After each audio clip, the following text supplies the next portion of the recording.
세상 모든 취업 이야기 비밀노트 톡톡. 오늘은 트러스턴 컨설팅의 차재영 강사님과 함께합니다. 어서 오세요. 안녕하세요. 반갑습니다. 네, 차 코치님 오늘이 2월 22일입니다. 이런 날 좀 가만히 있을 수 없잖아요. 왠지 모르겠지만.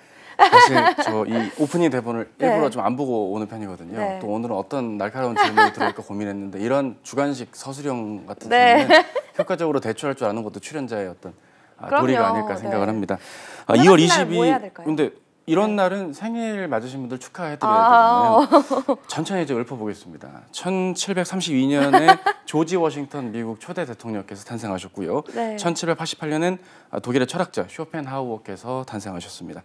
1947년 가수 송창식님, 49년 배우 서인석 배우님. 서인석 배우님이 누구냐면 태조왕건의 백현 그리고 노태우 대통령 고인 되신 노태우 대통령 제후공화국 때 배우하신 연기자님이시고요. 네. 재즈 피아니스트 김광석 교수님 60년생, 배우 이나영님 나영이 누나 79년생, 나영이 누나. 87년 누나 한효주 맞나요? 배우 네. 누나 매우 누나입니다. 믿기 어렵겠죠. 87년 한효주 배우님 그리고 남주혁 배우님 94년까지 정말 훌륭하신 분들이 네. 2월 22일에 태어났으니 생일 축하 안 하고 뭐 하겠습니까? 아, 그렇죠. 아까 이거 찾고 계셨군요. 아 그렇죠. 아, 이거 해야지 뭐 어쩌겠어요. 생일이 언제십니까? 저 2월입니다. 아직 남았네요. 네, 기억해 주세요. 네, 알겠습니다. 네. 비밀노트 톡톡 본격적으로 시작해 볼 텐데요. 그렇죠. 오늘도 조금 눈여겨볼 만한 채용 정보를 준비하셨다고 들었습니다. 어떤 기업인가요? 그렇죠. 사실 이제 이 시기는 이제 공고가 나와야 되는 시기입니다. 그럼에도 조금 약간 잠룡처럼 꿈틀꿈틀 거리고 있는 단계라고 봐요. 이럴 네. 때일수록 수시 채용하는 기업들의 우리가 눈을 좀 더 면밀히 살펴볼 필요가 있는데요. 그런 의미에서 준비한 매월 수시 채용이 사실상 진행되고 있는 주식회사 대상의 2월 수시 채용 소식으로 준비해봤습니다. 네, 대상하면 이 청정원을 떠올리시는 분들 많으실 것 같은데요. 이 기업도 상향그룹처럼 네. 우리는 뭐 후추회사 아니다, 뭐 이런 입장인가요? 지난 방송이 굉장히 충격적이셨나 봐요. 여기는 후추는 팔겠죠. 네. 파는 건데 메인은 아니고요. 어쨌든 식품 기업 하면 대표적인 대표주자 대상이라고 우리가 떠올릴 네. 수가 있겠습니다. 해당 기업에 대해서 그냥 간단하게 소개를 하자면 56년도에 설립이 되었고요. 60년이 넘는 전통을 보유하고 있습니다. 실제로 62년도에 국내 최초로 발효법에 의한 글루타민산 생산기술 개발에 성공을 필두로 우리가 대표적으로 알고 있는 청정원을 중심으로 순창한 고추장, 미원, 조미료류, 식초, 액젓 등 논수산식품들, 서구식품, 육가공, 냉동, 다양한 식품들부터 건강보조식품에 가까운 대상 클로레라, 녹즙, 건강즙, 홍삼 관련 브랜드 이렇게 다양하게 상품 포트폴리오를 구축하고 있고요. 식품만 하는 회사라기보다는 소재 사업도 같이 이어가고 있는 회사입니다. 네. 전분이라든지 전분단 생산 규모가 국내 최고를 보유하고 있는 전분당 사업과 바이오 사업으로 이어지고 있다는 게 이 대상 주식회사 대상의 특징이라고 할 수 있고요. 네. 해당 기업은 이제 인재상이나 공통 역량도 중시하고 있어서 준비를 해봤습니다. 탑인 인재상을 요구하고 있는데요. 열린 의사소통과 주인의식을 바탕으로 글로벌 식품업계를 선도한다. 결국 식품업계를 선도한다. 글로벌. 이렇게 확실히 국내의 안정적인 내수 시장보다는 앞으로 더 큰 발전을 도모하고 고민하고 노력하고자 하는 회사 측의 사업에 대한 방향과 고민을 좀 엿볼 수가 있고요. 공통 역량으로는 열린 의사소통, 주인의식, 창의적 사고. 최근 들어서 많은 기업들이 몇 년 전부터 그래왔지만 요즘 들어 더 각광을 받고 주목할 만한 게 구성원들에게 어떤 책임의식을 요구하는 요소들이 좀 더 많이 늘어난다고 생각을 합니다. 전문성은 어쩌면 당연한 것이니까 그건 못지않게 최근 MZ세대라고 불리우는 여러분들께도 회사와 산업군에 대한 많은 로열티와 애정 그리고 자기 업무에 대한 책임감을 갖고 있는 인재들을 선호하는 편인데 그런 의미에서 주식회사 대상도 그러한 인재의 모습들 그리고 핵심 가치, 역량적인 측면도 회사 측의 안내 사항을 통해서 확인할 수가 있습니다. 네, 그렇다면 대상에 대한 이 최근 현황이나 좀 눈에 띄는 점 없을까요, 쌤? 몇 가지가 있는데요. 네. 일단은 2017년도 말 기준으로 2조 9,688억 원의 매출을 기록해서 2조 원대의 매출액을 기록한 대기업군에 해당될 만한 매출을 기록했다. 이렇게 나와 있다는 게 첫 번째 특징이고요. MZ세대를 겨냥한 다양한 제품들이 코로나 이전 이후 시기에 발맞추어 계속 출시가 되어 왔습니다.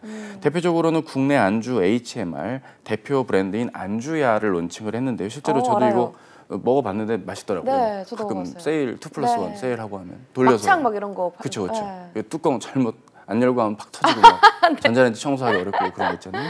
네. 그리고 이제 김희철 씨가 광고를 하고 있는 픽미원 광고. 이게 미원하면 전통적으로 그냥 부모님들이 굳이 광고를 안 하더라도 흔히 만날 수 있는 그런 브랜드인데 이렇게 되게 픽미송과 함께 김희철 씨의 이런 재기발랄한 모습으로 광고가 나온다는 점도 주목해 볼 만한 부분인데 우리가 알만한 것들도 있지만 네. 모르는 분야에서도 우리가 좀 관심이 평소에 없었던 분들에겐 모를 수도 있는 정보지만 알아둬야 될 것들은 아무래도 온라인 시장에 대한 공략 그리고 해외 진출을 지속 가능하게 이어가고 있다는 점에 좀 더 주목을 할 필요가 있습니다. 네.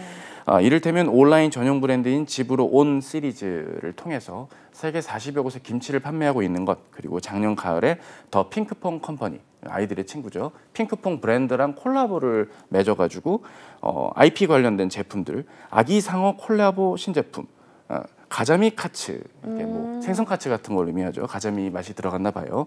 빵가루와 습식 빵가루와 오븐 크럼블을 황금 비율은 공개되지 않았지만 황금 비율로 고온의 기름에서 2번 튀겨내서 눅눅하지 않고 바삭하다.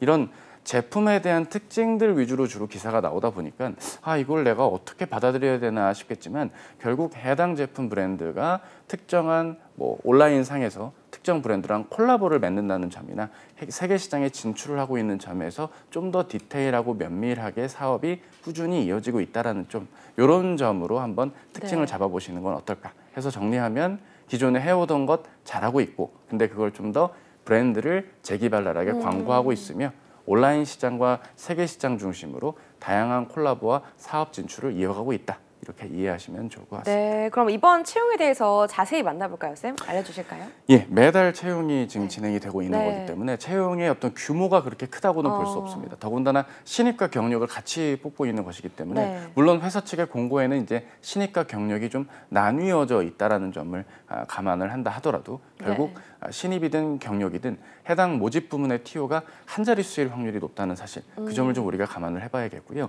일단은 2월 26일 일요일 밤 11시까지 서류를 모집을 합니다. 정규직 채용이고요. 경영 지원 부분과 김치 그리고 식품 사업, 식품 글로벌 부문에서 많은 채용이 현재 예정이 되어 있습니다. 네. 실제로 회사 측에서 오픈한 공고들을 보면요. 뭐 경력 사항 부분들이야 경력에 해당될 만한 요건을 갖추신 분들의 어떤 좀 제한적인 경쟁이니까 좀 그렇다 치더라도 네. 신입 부분만 보더라도 담당 업무라든지 자격 요건들이 좀 상세히 나와 있다는 점이 특징입니다. 유의해야 될 점들은 각 신입 부문마다 우대 사항들이 나와 있는데요. 네. 이 우대 사항이라고 회사 측은 오픈을 하시겠지만 사실상 뽑는 인원이 네. 대졸 공채를 정기 공채처럼 1년에 한두 번 뽑는 것처럼 많이 뽑는 것은 아니기 때문에 이 우대 사항이 사실상 자격 요건. 필수 사항, 그렇죠. 자격 요건처럼 좀 상향 스펙화돼서 경쟁할 확률이 있다. 뭐 그렇다고 지원을 하지 말라는 거냐는 건 아닌데 이게 서류가 통과가 돼도 면접 전형에서 이런 우대 사항을 뛰어넘을 만한 지원자만의 강점을 또 별도로 준비를 하고 겸비해야 된다는 것, 그 점을 좀 유의해 봐야겠고요. 네. 그밖에 뭐 식품 영업은 운전면허증을 필수로 보유해야 된다거나 그밖에 뭐 개발과 관련된 연구와 관련된 부분들도 각 사업장마다의 요소마다 신입사원 그리고 경력사원들을 모집을 하고 있다는 점 눈여겨봐야겠고요. 식품 영업 부분의 경우는 유사 영업 근무, 그러니까 식품 영업 근무를 해본 분을 우대한다라고 하는데 이게 꼭 식품 제조사에서만의 영업만을 의미하는 것은 아닐 것입니다. 네. 식자재를 유통하는 것들도 간접적으로 보면 식품 영업이라고 볼 수도 있고요. 또 뭐 식품의 범위도 좀 넓게 외연을 넓혀보면 종류가 다양할 것이니까 직접적인 대상의 경쟁사에서의 근무만이 유관 경험이라고 볼 수는 없으니 좀 더 외연을 넓혀서 외국계 기업들도 있으실 거고요. 네. 다양한 부문의 영업 경험들 있으신 분도 이런 부분에 참고해서 지원해 보시는 것도 좋겠습니다. 네, 지상 최고의 취업 컨설턴트 차쌤이잖아요. 이번 채용 좀 어떻게 보시는지 네. 특징이 있다면 어떤 게 있는지 궁금합니다. 이제 대본 소화율이 정말 150%여서 참 제가 좀 감사하게 생각을 하고 있습니다.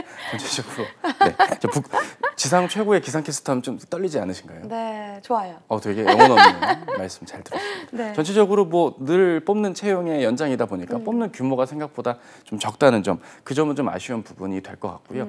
여타 기업들이 하는 채용의 흐름을 닮아가고 있다. 이를테면 AI 검사를 진행한다거나 면접 전형이 진행이 된다는 것, 이 부분은 좀 뭐 일반적인 기업들을 대비를 같이 병행하면서 접근하시기가 좋을 거기 때문에 이런 시기에 그냥 뭐 3월 이후에 뜰 대기업만 기다리기보다는 수시 채용에도 같이 한번 도전해보는 부분들 한 번쯤은 고려해볼 필요도 있겠고요. 신입과 경력직을 나눠서 뽑기 때문에 신입이면 무조건 불리할까? 이렇다기보다는 경력직 간의 경쟁, 신입 간의 경쟁으로 구분되어서 채용이 될 것이기 때문에 이 부분에 대한 염려는 조금 내려놓으셔도 좋을 것 같습니다. 네, 그럼 이번에 이 자소서 가이드를 본격적으로 시작해 볼게요. 제가 자소서 1번 문항부터 읽어보도록 하겠습니다. 1번입니다. 현재 식품업계의 화두와 앞으로의 트렌드에 대한 본인의 생각을 기술해 주세요. 600자입니다. 1번 어떻게 작성하면 좋을까요? 이 트렌드의 화두를 묻는 건 결국 업에 대한 이해도를 바탕으로 왜 하필 이 업계, 그중에서도 업계 내에서 대상에서 근무를 하려고 하는지의 이유를 담아내시는 게 중요합니다. 작성하는 데 있어서 두 가지가 중요한데, 하나는 이 업계의 화두와 앞으로의 트렌드에 대한 이론 해석식 설명을 요구하는 것은 아닙니다. 예를 들어서 다시 밀키트로라는 소제목으로 글을 쓴다고 가정했을 땐 밀키트란 괄호 열고 밀 MEAL KIT 뭐 이런 식으로 이론을 막 드립다 길게 적는 거를 기업이 이걸 모르면은 설명해줘야 되지만 모르는 게 절대 아니지 않습니까? 해서 좀 용어 해석식 혹은 너무 브로드하게 넓은 의미의 화두를 말씀하시면 안 됩니다. MZ세대 이렇게 말씀하시기보단 MZ세대의 냉파 문화에 대해서 봐야겠죠. 그러니까 너무 특화된 범위, 화두가 될 만한 이슈를 넓게 범위를 자꾸 접근하는 것 안 된다. 좀 마이크로하게 접근을 해달라. 이 점을 기억해 주시고요. 또 하나 주목해야 되는 건 본인의 생각을 기술하는 게 중요합니다. 단순히 리뷰식으로 접근을 하시면 안 되거든요.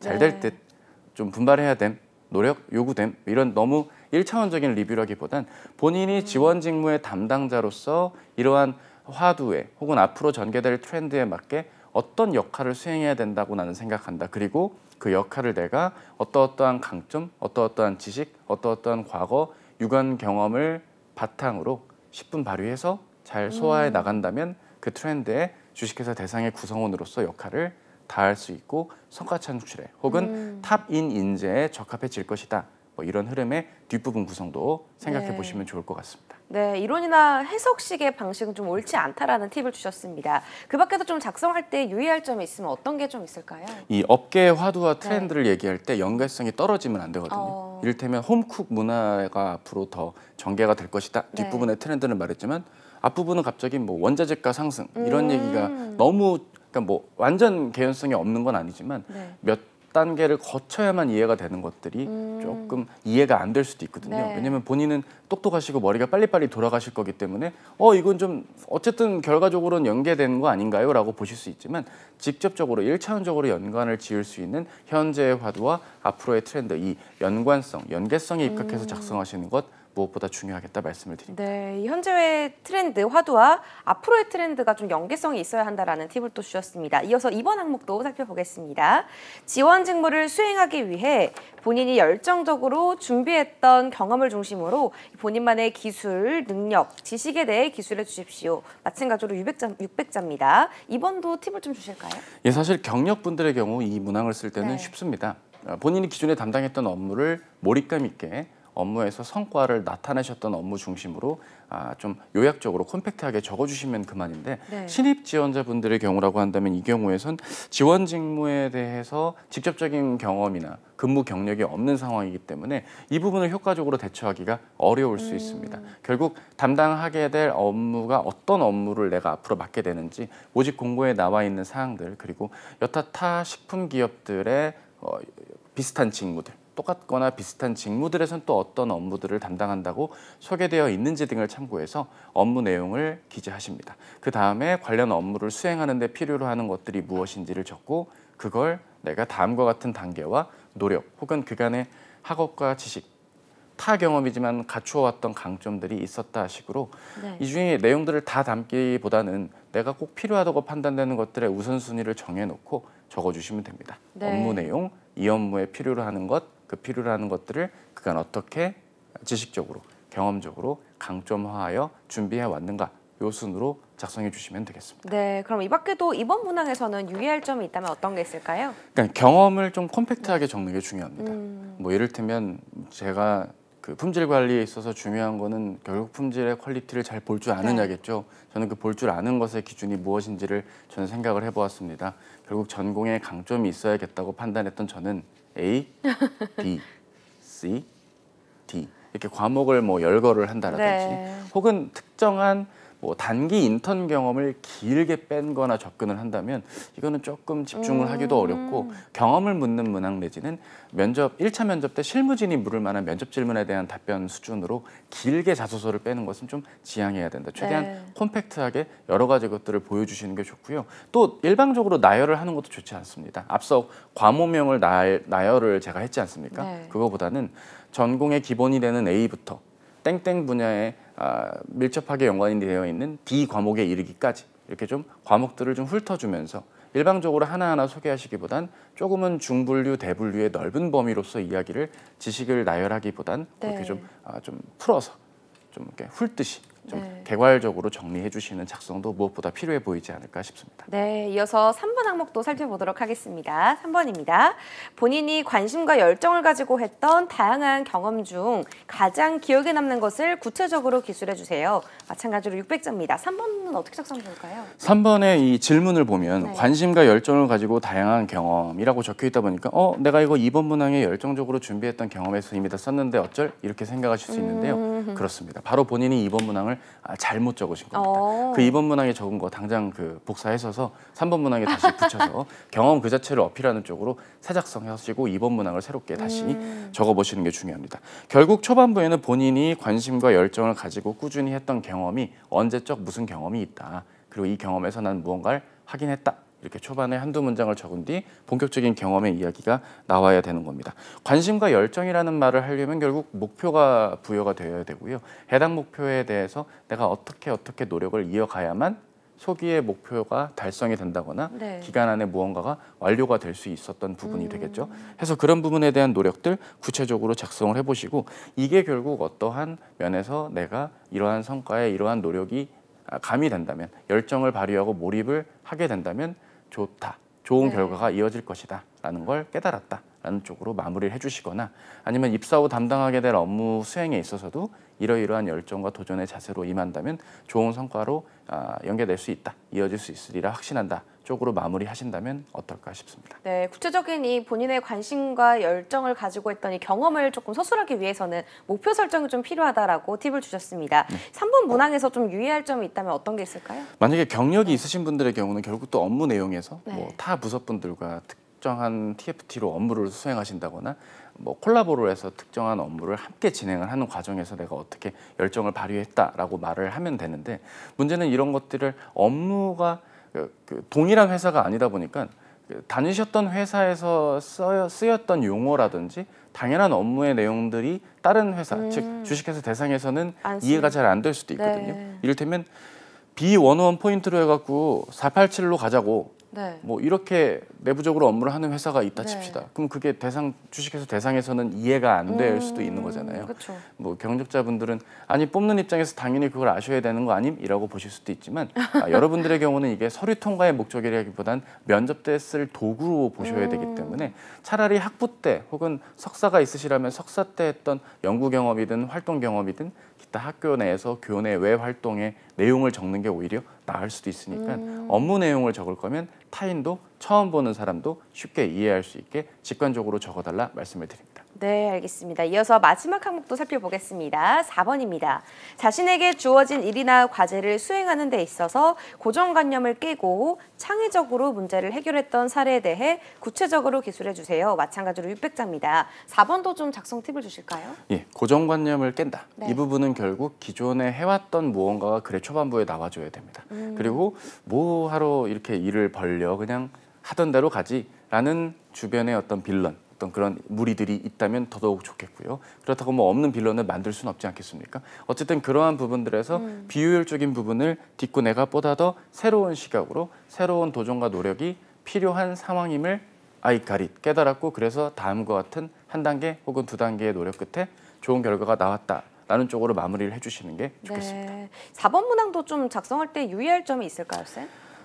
창의적이어야 됩니다. 문제 해결이요. 무조건 창의적으로. 그렇죠. 그냥 이렇게 했고 이렇게 했고 이렇게 했다. 이 경험을 통해 창의적인 문제 해결이 필요하다는 걸 느꼈다. 이런 식으로 네. 너무 이렇게 자의적으로만 해석을 해서 난 이게 이 정도면 문제 해결 창의적 아님이라고 좀 네. 객관화하지 못한 작성 내용은 좀 지양해 주셔야겠고요. 결국 우리가 알아야 되는 건 1번과 2번 문항이 3, 4번 문항보다 더 중요하다는 사실을 확인할 수 있으셨으면 네. 좋겠습니다. 경험 기반의 문항보단 1, 2번에 평가 비중이 좀 더 있지 않을까 개인적으로 생각을 해봅니다. 네, 1, 2번을 조금 더 집중해서 작성하면 좋을 것 같습니다. 서류 전형 이후에 이어질 전형들과 관련해서도 좀 소개해 주실 사항이 있으시다면서요? 네, 두 가지인데요. 하나는 AI 역량 검사 그리고 면접 전형에 대한 부분입니다. 이 AI 역량 검사는 여타 기업들과 유사하게 수년째 진행을 해오고 있는 주식회사 대상의 채용 프로세스 중에 하나인데요. 네. 기출된 문제들을 보면요, 대개 이제 일반적인 AI 검사와 유사합니다. 이를테면 영상 면접, 그러니까 레코딩이 되는 거겠죠. 1분 이내에 자기소개를 한다거나 성격의 장단점, 지원 동기, 혹은 자소서에 기재되어 있지 않은 내용 중에 자유롭게 어필할 부분, 뭐 이런 등등등이 그간 기출이 되었다고 합니다. 따라서 이러한 부분에 맞게 본인의 답변을 효과적으로 잘 레코딩하는 것도 중요하고요. 네. 게임 문제들이 사실 점점 평가 비중이 낮아지고 있는 게 최근에 좀 뭐 100% 오픈되어 있지는 않은 정보지만 알려져 있는 사실입니다. 네. 그래서 게임 문제, 뭐 탑 쌓기, 뭐 색깔 카드 뒤집어서 이 카드 원래 어디 썼게, 뭐 이런 거 맞추는 문제들을 난 너무 어지러워서 못 풀겠어요가 아니라 네. 그냥 소신껏 문제를 다 풀어주시는 게 좋고요. 아예 모든 문제를 스킵하면 뭐 꽈락이 될 수도 있으니까 네. 풀 수 있는 데까지 풀어주시는 거 중요하겠다. 그 밖에 상황 질문들, 이를테면 뭐 프로젝트가 끝났는데 회식이 잡혔거나 행사가 잡혀서 이러한 둘 중에 하나 택 일을 해야 되는 상황이면 자네라면 어떤 선택을 할래? 뭐 이런 식의 질문들도 평소에 좀 기출된 질문들을 검색을 하셔서 보신다면 내가 어떻게 접근하면 좋을지를 아실 수가 있을 겁니다. 그리고 면접의 경우는 대개 이제 1차 면접과 2차 면접으로 나뉘는데 면접관이 네. 좀 많은 편의 특징이 있다는 점, 그리고 직무 면접, 인성 면접 골고루 문제들이 나온다는 점이 면접 전형에서도 눈여겨봐야 될 부분이 아닐까 싶습니다. 네, 이 면접관이 이렇게 많으면 많은 분들이 좀 더 떨려하는 것 같아요. 그렇죠. 면접 전형에 있어서 좀 유의할 점이 있다면 어떤 게 있을까요? 그 경력이 있는 분들의 경우는 네. 내 경력을 좀 열거하고 나열하는 경우들이 있고요. 성과라든지 성취감을 묻는 이런 역량을 레벨링화해서 물어보는 질문에 있어서 조금은 좀 개인화된 표현들로 말씀을 하실 수도 있습니다. 이를테면 제가 그 진짜 하기 쉽지 않았던 건데 진짜 이렇게 노력해서 된 거거든요 라는 식으로 너무 좀 감성에 기인해서 답변들을 하시는 경우들도 간혹 있거든요. 네. 또 대척점에서는 너무 뭐랄까요, 직무 기술서에 나와 있는 것들처럼 이게 실제적으로 업무 내용을 잘 모르는 평가자가 봤을 때는 잘 이해가 안 되는 상황인데 전년 대비 120%를 상승시켰습니다. 이렇게만 퍼센트로 좀 너무 계산되고 학습된 퍼센테이지로만 나의 경력 강점을 어필을 한다면 면접관이 오히려 그걸 더 집요하게 물고 뜯고 마지막에 나오는 꼬리 질문으로는 그럼 그거 뭐 그렇게 큰 성과는 아니시네요. 뭐 이렇게 마무리가 되면 멘탈 와르르 뭐 어떡하지? 뭐 그죠, 바사삭 이렇게 될 수가 있는 거니까 그런 부분들을 너무 이렇게 내 머릿속에 면접을 카운트하지 마시길 바랍니다. 네. 내가 이렇게 말하면 뭐 질문 이렇게 들어오고 그럼 내가 또 이렇게 말하면 이렇게 또 들어오고 뭐 잘 되겠지? 이렇게 끝내는 일은 절대 없으니까요. 면접 상황에 맞게 내가 지금 성과를 어떻게 보여줘야 될 자리인지를 한 번 더 생각해 보면서 용어도 쉽게 풀어주고 정량화도 정도껏 하자 말씀을 좀 드립니다. 네, 주식회사 대상에 지원하시는 분들 오늘 많은 도움 받으셨으면 좋겠습니다. 지금까지 트러스턴 컨설팅의 차재원 강사님과 함께했습니다. 말씀 고맙습니다. 감사합니다.